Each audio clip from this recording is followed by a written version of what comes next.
चुनावी मौसम सरगर्म है तथा चुनाव का बिगुल भी बहुत जल्द बजने वाला है। नमस्कार, आप देख रहे हैं एटीएन सिटी न्यूज़ चैनल और आपके साथ मैं हूं तनु वर्मा। चुनाव आते ही लोग आगे आते हैं आश्वासन देने को लेकर, लेकिन देखना तब दिलचस्प होता है कि चुनाव जीतने के बाद कितना कुछ मुकम्मल हो पाता है। फिलहाल मैं मौजूद हूं फुलवारी शरीफ में, जहां पे अभी मेरे साथ मौजूद है फुलवारी शरीफ से अध्यक्ष पद के लिए भावी प्रत्याशी देवेंद्र प्रसाद, जो कि इनके बारे में अगर मैं आपको हल्का परिचय दे दूं तो देवेंद्र प्रसाद अपनी रेलवे की अच्छी खासी नौकरी छोड़ के, यानी कि चीफ लोको इंस्पेक्टर की नौकरी छोड़कर आज हमारे साथ यहाँ जनता की सेवा करने के लिए मौजूद है और आज हम लोग इसी के बारे में बात करने वाले हैं। तो सबसे पहले देवेंद्र जी, आपका बहुत बहुत हार्दिक स्वागत है हमारे चैनल में और आपका बहुत बहुत धन्यवाद जो अपने एटीएन के साथ वक्त चुना। धन्यवाद। मैं आपके चैनल के माध्यम से फुलवारी नगर वासियों को मैं प्रणाम करता हूँ। जी देवेंद्र जी, सीधे मुद्दे की बात करेंगे, ठीक है। चुनाव नज़दीक है, लोग आते हैं, बातें बहुत सारी करते हैं। जाहिर है आप भी चुनाव में खड़े हो रहे हैं तो आपके पास भी बातें होंगी, लेकिन मेरा पहला सवाल महिलाओं से जुड़ा होगा। क्या कुछ योजना है, चूँकि मैं एक महिला हूँ और चूँकि वार्ड पार्षद में जब भी वार्ड पार्षद हो, अध्यक्ष हो, सब लोग हो, नाली जलकल योजना, आवास योजना, बहुत तरह की बातें होती हैं। महिलाओं के लिए बातें कोई नहीं करता। आपके पास क्या कुछ योजना है महिलाओं की?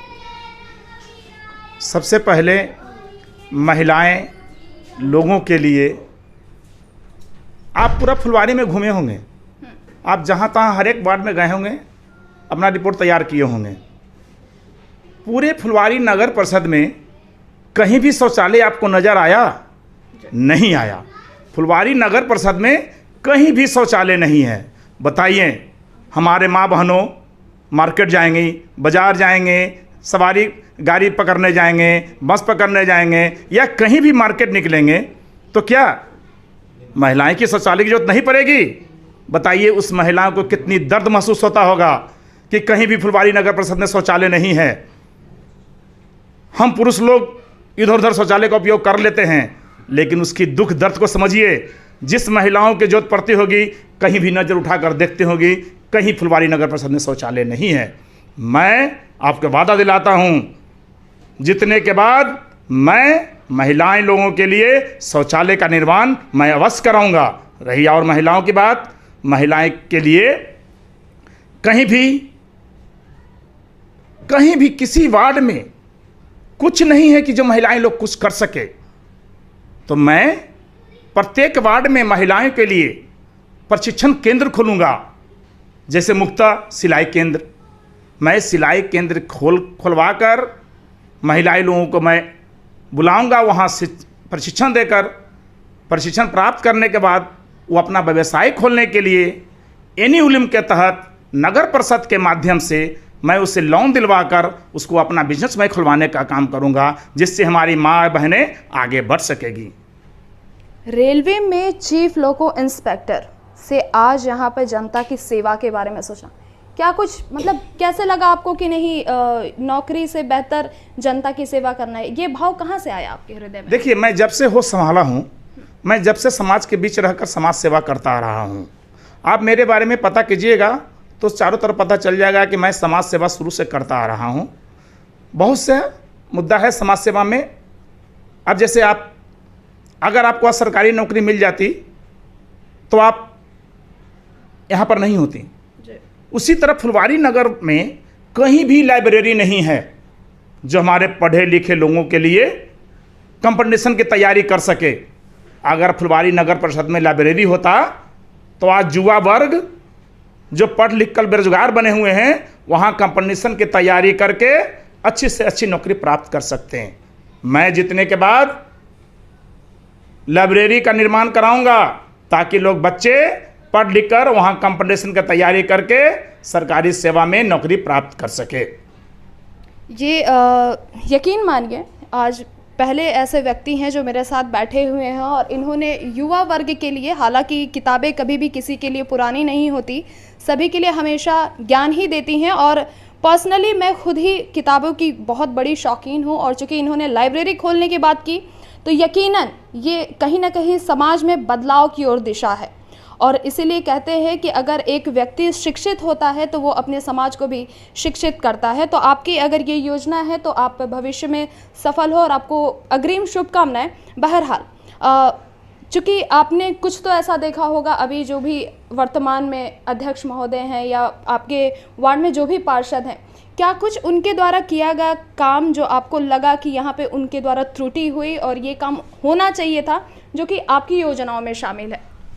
देखिए, जिस तरह से नगर परिषद से वार्ड परिषद को जिस तरह से काम मिलेगा उसी तरह से वार्ड परिषद काम कराएंगे। तो हमारे नगर परिषद में कोई प्लानिंग से काम नहीं होता है, किसी प्रकार का प्लानिंग नहीं होता है। नाला बन गई तो सड़क नहीं, सड़क बन गई तो नाला नहीं। बहुत जगह देखे होंगे आप, नाला इतना ऊंचा बन गया, रास्ता नीचा हो गया, बरसात के दिनों में पानी जम जा रहा है। तो मैं पूरी प्लानिंग के तहत काम कराऊंगा ताकि हमारे जनता को किसी प्रकार का तकलीफ नहीं हो। उसी तरह आपने देखे होंगे कि बहुत जगह नाला बह रहा है, कहीं टूटा हुआ है, मैं उस नाला को मरम्मत कराऊंगा। अधिकतर देखे होंगे आप, पूरे फुलवारी नगर परिषद में रात में दम अंधेरा छा जाता है। आप गली में छोड़ दीजिए, मेन सड़क पर ही देखिए, कहीं भी लाइट नहीं लगा हुआ है जिससे रोशनी मिल सके। वार्ड में कहीं लाइट लगा भी है तो खराब है। मैं जीतने के बाद पूरे फुलवारी नगर परिषद में लाइट लगवाऊंगा और लाइट जहाँ जहाँ खराब है उसे मैं बदलवाने का काम करूंगा। जहाँ नाला टूटी है वहाँ मरम्मत कराऊंगा, जहाँ नाला नहीं है वहाँ मैं नया नाला का निर्माण कराऊंगा, जहाँ सड़क नहीं वहाँ सड़क बनवाऊंगा। जहाँ तहाँ देखे होंगे आप, बरसात के दिनों में पानी जम जाता है, उसके निकास के लिए मैं पहले से ही प्लानिंग के तहत मैं कोशिश हमेशा करता रहूँगा और मैं जनता के बीच में रहूँगा। जनता को मुझे खोजने की जरूरत नहीं पड़ेगी, मैं उसके सामने हमेशा खड़ा रहूँगा। हर वार्ड में शिविर लगा कर उस वार्ड के समस्याओं को हल करने के लिए आपस में बैठकर बात कर मैं हल करूँगा, जिससे हर वार्ड में मेरा विकास होगा। देवेंद्र जी, बहुत बढ़िया बात है, आप अच्छी बातें कर रहे हैं और अगर समाज के हित के बारे में सोच रहे हैं, लेकिन जब भी हम बैठते हैं बातें करते हैं तो लोग अक्सर ऐसे ही बातें करते हैं या फिर वोट मांगने के लिए वो दरवाजे चले जाते हैं, लेकिन चुनाव जीतने के बाद वो नज़र नहीं आते। कहीं आप भी इसी तरह विलुप्त तो नहीं हो जाएंगे भविष्य में? देखिए, आपने बहुत अच्छे सवाल किया। हमारे आज नगर परिषद के अध्यक्ष जो हैं 30 साल से हैं। आप सोचिए, 30 साल में एक साल में एक ही वार्ड में जाता तो आज 30 साल में 2800 वार्ड उनको जानता और पहचानता, लेकिन उन्होंने कभी वार्ड में जाने की जरूरत नहीं समझा। आज वोट मांगने की जरूरत पड़ी है तो वार्ड जा रहे हैं, गली गली जा रहे हैं। इससे पहले 30 वर्ष में क्यों नहीं गए? जाना चाहिए था।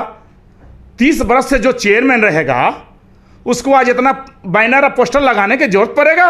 उसको तो लोग वार्ड को पहचानना और जानना चाहिए था, लेकिन इन्होंने ऐसा काम नहीं किया कि लोग जानते और पहचानते हैं। आप बताइए, आज चुनाव में इतने पैसा खर्चा किया जा रहा है, इतने बड़े बड़े बैनर लगाए जा रहे हैं, आखिर ये पैसा कहां से वसूलेगा? आप खुद सोचिए, वो पैसा हम जनता से ही वसूलेगा ना। तो ऐसे उम्मीदवार से मैं जनता को बोलता हूं, आप अच्छी तरह सोच समझकर आप अपना बहुमूल्य वोट दें ताकि आपको समाज आगे की ओर बढ़ सके। नहीं है जो इधर उधर के बात में आपको फंसाकर धर्म मजहब की बात करके अलगाव की बात करते हैं। मैं भाईचारा बनाकर सबको साथ लेकर नगर का विकास करूंगा, यह मेरा दिल से विश्वास है। मैं वादा नहीं कर रहा हूं, मैं दिल से विश्वास दिला रहा हूं कि मैं प्रत्येक वार्ड के लोगों के साथ कंधे से कंधे मिलाकर मैं चलूंगा। जय हिंद, जय भारत। बहुत अच्छी बात है। और आपने सुना कि किस प्रकार से देवेंद्र जी के शब्दों में वो विश्वास था, वो आत्मविश्वास था कि वो कर गुजरेंगे जनता के हित के लिए। चुनाव आने वाला है और मैं अपने चैनल के माध्यम से आप सभी से यही अपील करना चाहूँगी कि अपने बहुमूल्य वोट को समझे व सही उम्मीदवार को आप वोट करें। इसके साथ ही सब लोग अपने वोट के महत्व को समझते हुए सब लोग वोट करने आए और चुनाव को मुकम्मल बनाएं। इसी के साथ ATN सिटी के साथ मैं तनु वर्मा।